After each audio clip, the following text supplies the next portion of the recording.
So this page is all about phonemic awareness and vocabulary introduction. So the page title is So Let's Meet with Uncle Umpire. Let's meet with Uncle Umpire.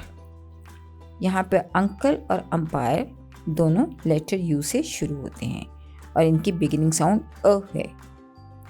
अब बच्चों को आप letter का introduction देंगे, उसमें letter you आप board पर लिखें या किताब से दिखाएं और कहें this is letter U, the name of the letter is U and the sound is a.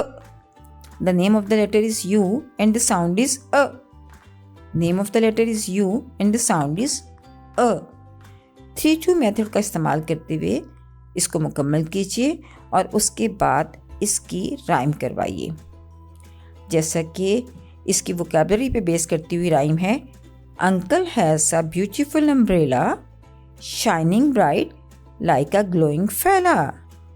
Uncle has a beautiful umbrella shining bright like a glowing fella. आप बच्चों से कहिए कि बच्चे सारा वीक इस राइम को दोहराएं।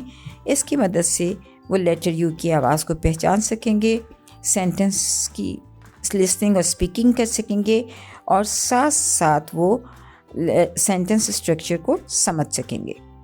तो बच्चों की प्रैक्टिस करवाइए। बच्चे राइम्स को बहुत शौक़ से पढ़ते हैं, उनको कोशिश कीजिए कि वो इस पूरे वीक को लेटर यू की राइम को दोहराते रहें।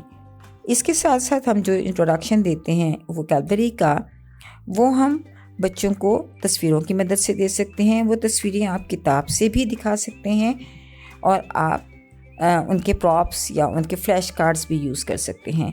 तो आप बताइए कि this is umbrella, this is umbrella, this is umbrella and this is uncle, uncle, uncle.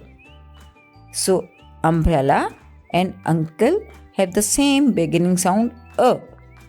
A umbrella, a umbrella, a umbrella. A uncle, a uncle, a uncle. इस तरह हमने बच्चों को लेटर की शेप बताई, लेटर का नाम बताया, लेटर की साउंड बताई और साथ साथ उसकी वोकैबुलरी इंट्रोडक्शन करवाते हुए पेज नंबर 91 को मुकम्मल किया।